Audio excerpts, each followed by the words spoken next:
چیزیں دیکھنی پڑیں گی. اور آگے آئیے، ایک اور بات جاننے کی اصول کی یہ ہے کہ جیسے ہمارے نبی صلی اللہ علیہ وسلم نے جو عمل کیا ہے اس کا کرنا سنت ہے، اسی طرح سے ہمارے نبی صلی اللہ علیہ وسلم نے اگر کسی عمل کو موقع ہونے کے باوجود نہیں کیا تو نہیں کرنا بھی سنت ہے. کسی کام کا کرنا بھی سنت ہے اگر نبی صلی اللہ علیہ وسلم نے کیا ہے، اسی طرح سے کسی کام کا نہ کرنا بھی سنت ہے اگر آپ صلی اللہ علیہ وسلم نے وہ چھوڑا ہو. اس کی دو مثالیں ہم دیکھیں گے. یعنی یہ کیوں میں کہہ رہا ہوں، بعض لوگوں سے کہا جاتا ہے بھائی یہ عید کہاں سے لائے تم، تو بولتے منع ہے کیا؟ یعنی عید منانا منع ہے؟ نہیں ہے. تو منانا منع نہیں ہے تو منا سکتے ہیں. بہت سارے لوگوں کی دلیل یہ ہوتی ہے کہ منانا منع نہیں ہے تو منا سکتے ہیں، تو وہ یہ کہتے ہیں کہ منع کی دلیل بتاؤ. لیکن ہم یہ کہتے ہیں کہ منع کی دلیل خود نبی صلی اللہ علیہ وسلم کا نہیں کرنا ہے. آپ نے نہیں کیا، نہیں کرنا چاہیے. بولیں گے نہیں کیا تو نہیں کرنا بھی دلیل ہے. ہاں، کہ جو نبی کا عمل کیا ہوا ہے وہ بھی دلیل ہے، جو نہیں کیا وہ بھی دلیل ہے. کیسے؟ آئیے.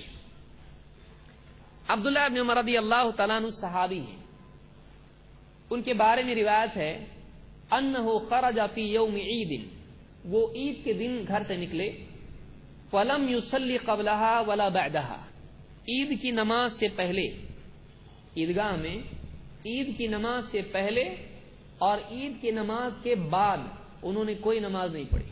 پہلے کا مطلب آپ فجر کا نہ سمجھیں، چلو عید کے دن ویسے بھی اپنے کو مشکل پڑتا ہے، چھٹی مل گئی کہ عید کی نماز کے پہلے کوئی نماز نہیں ہے. بہت سارے لوگ کتنے بجے اٹھتے ہیں عید کے دن؟ کیونکہ رات بھر فرارے باندھنے میں لگے ہوتے ہیں، کپڑے لانا بھاگنا ہے، وہ 2-3 تو بج جاتے اس میں، دودھ کے چکر میں اور معلوم ہے بکروں کے چکر میں. تو اب صبح اٹھتا ہے ہڑبڑا کے، ایک دم دیکھتا ارے آج تو عید ہے، اور پھر اس کے بعد بھاگتا ہے، آڑا تیڑا کیسے بھی کپڑے پہن کے نکل جاتا ہے. تو بہت سارے لوگوں کا ایسا ہوتا ہے. یہاں پر مراد عیدگاہ میں نفل نماز پڑھنا ہے، عیدگاہ میں نفل نماز.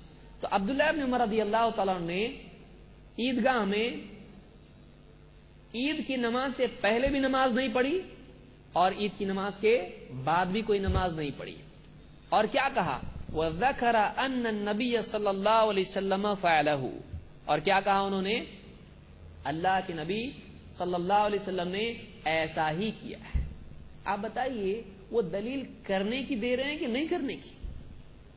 یعنی عبداللہ ابن عمر نے نماز پڑھی عید کے پہلے بعد میں نہیں، تو یہ نہ کرنے کے لیے دلیل کیا دی انہوں نے؟ ہمارے نبی نے نہیں کیا تو ہم بھی نہیں کرتے ہیں. سمجھ میں آ رہی بات؟ کہ یہ عمل عیدگاہ، کوئی آدمی کہے گا بھائی نماز پڑھنے میں برا کیا ہے، اور عیدگاہ میں جا کے بولے سال بھر تو موقع ملتا نہیں ہے، اور رمضان ویسے بھی بزنس میں چلا گیا، اور موقع ہے چلو آج پڑھ لو، اور ویسے بھی اتنے اچھے کپڑے پہن کے سرما اور میں لگا کے سال میں ایک ہی موقع ملتا ہے، تو چلو آج ہی پڑھ لیتے ہیں اللہ کے سامنے، ہو سکتا ہے سال بھر کا کوٹا پورا ہو جائے اسی میں. تو آدمی عیدگاہ میں پڑھنا شروع کرے نفل نماز، صحیح نہیں ہے، غلط ہے.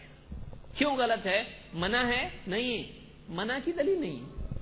لیکن صحابی نے کیا کہا؟ ہمارے نبی صلی اللہ علیہ وسلم نے ایسا نہیں کیا ہے.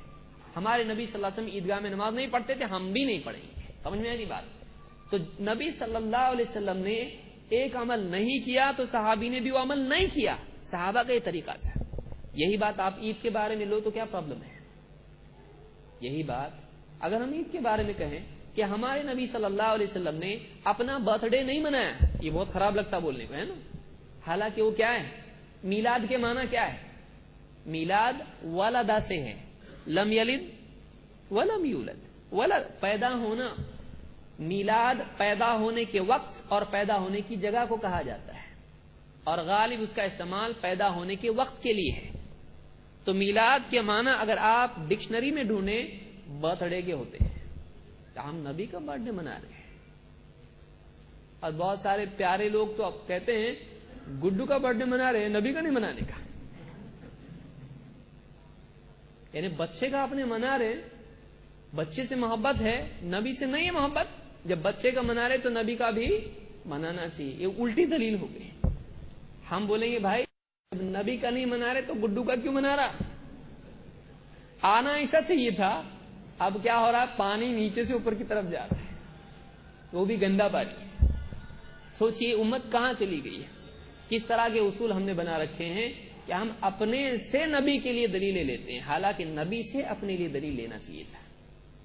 تو یہاں پر صحابی نے ایک عمل نہیں کیا اور اس عمل کے نہ کرنے کے لیے نبی صلی اللہ علیہ وسلم کے نہ کرنے کو دلیل بنایا ہے. یہ ترمذی کی روایت اور یہ حسن درجے کی روایت ہے. اسی طرح سے ابن عمر رضی اللہ تعالیٰ ہی کی روایت ہے. دیکھیے صحابہ کیسے نبی کی اتباع کرتے تھے. کہتے ہیں اتخذ النبی صلی اللہ علیہ وسلم خاتما من ذهب, اللہ کے نبی صلی اللہ علیہ وسلم نے سونے کی انگوٹھی بنائی, سونے کی انگوٹھی بنائی. یہ شروع کی بات ہے. فاتخذ الناس خواتیم من ذهب, تو لوگوں نے بھی سونے کی انگوٹھیاں بنا لی. ہمارے نبی نے انگوٹھی بنائی, سونے کی بنائی, ہم بھی سونے کی انگوٹھی بنائیں گے. انہوں نے بھی سونے کی انگوٹھیاں بنا لی. فقال النبی صلی اللہ علیہ وسلم انی اتخذت خاتما من ذهب, میں نے سونے کی انگوٹھی بنائی تھی. فنبذہ, نکال کے آپ نے پھینک دی انگوٹھی, آپ نے نکال کے پھینک دی. وقال انی لن البسہ ابدا,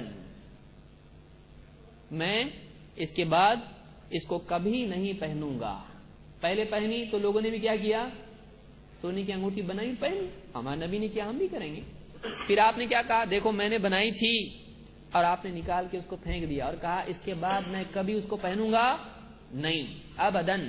فنبذ الناس خواتیمہم, تو لوگوں نے بھی اپنی انگوٹھیاں نکال کے پھینک دی.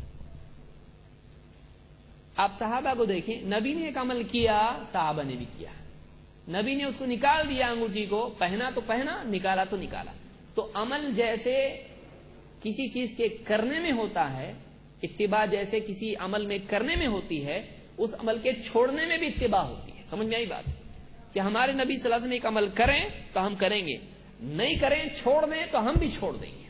تو کیا نبی صلی اللہ علیہ وسلم نے اپنی پیدائش کا دن منایا تھا؟ کیا آپ نے عید منائی تھی, عید میلاد النبی؟ کیا ابو بکر و عمر رضی اللہ تعالیٰ عنہ کی پیدائش کا دن منایا جاتا تھا؟ آپ نے اپنے گھر میں بچے یا اپنی بیٹی فاطمہ رضی اللہ تعالیٰ عنہ کا پیدائشی دن منایا تھا؟ نہیں منایا. تو ہم یہ کہیں گے کہ جب آپ صلی اللہ علیہ وسلم نے کسی کی بھی پیدائش کا دن نہیں منایا تو اگرچہ منع کی دلیل ہم کو براہ راست نہیں ملتی ہے, لیکن چونکہ آپ نے اتنے سالوں میں کبھی نہیں کیا تو معلوم ہوا یہ عمل کرنے کا ہوتا تو ہمارا نبی کبھی نہیں چھوڑتا اس کو. یعنی ایک کرنے کا عمل نبی نے چھوڑ دیا, صحابہ نے چھوڑ دیا, ایسا ہو ہی نہیں سکتا ہے. یہ عمل نہیں کرنے کا تھا, اس لیے کبھی کسی نے کیا ہی نہیں. اور اسلام کی پہلی 3 صدیوں میں 300 سال تک یہ عمل تھا نہیں تھا. اس کے بعد آیا, بہت لیٹ آیا, یہ 300 سال لگے اس کو آنے میں. اس کو ہم آگے دیکھیں کیسا آیا ہو. تو یہ دوسری بات ہم نے اس میں دیکھی. یہ بخاری اور مسلم کی روایت ہے کہ جیسے نبی صلی اللہ علیہ وسلم نے کسی کا عمل کو کیا ہو تو کرنا چاہیے, چھوڑا ہے تو چھوڑنا چاہیے.